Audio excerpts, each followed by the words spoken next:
Having both vision and power are not only fundamental imperatives but also absolute necessities in the life of both men and women, obviously in different ways for different reasons and ambitions and purposes and difficulties in life. And the more vision we have, the more power and responsibility it also demands in one way or another. Just as education demands responsibility, knowledge demands accountability, and the more successful we want to become, the more difficulties we will also have to continue to challenge and overcome within ourselves as well as in the society around us in one way or another.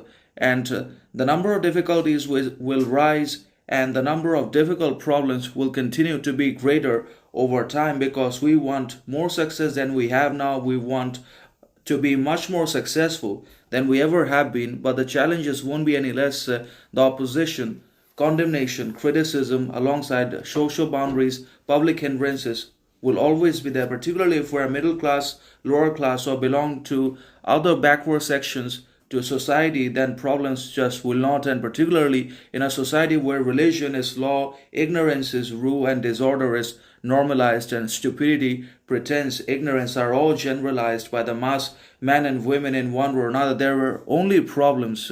So the caste system comes particularly from the supremacy of religion, from nationalistic pride, and racial superiority or other group related basically vanity that some people believe in but most don't. But that does not remain to be a democracy where religion decides lower and upper class, where the society is already basically divided and disintegrated because of or on the basis of class and caste and religion. That becomes obviously an apartheid system or something else entirely. So definitely we should see what we can do.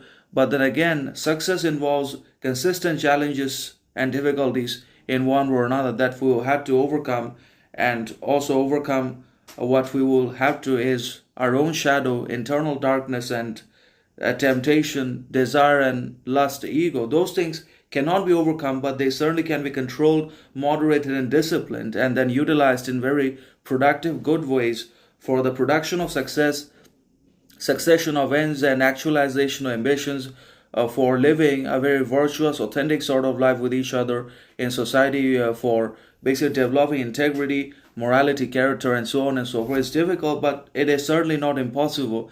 So, vision without power can give moral clarity and ethical high ground, but it will have no influence in reality. But when we have power, then also we need vision. And that means wisdom, education, success are necessary at the same time for the person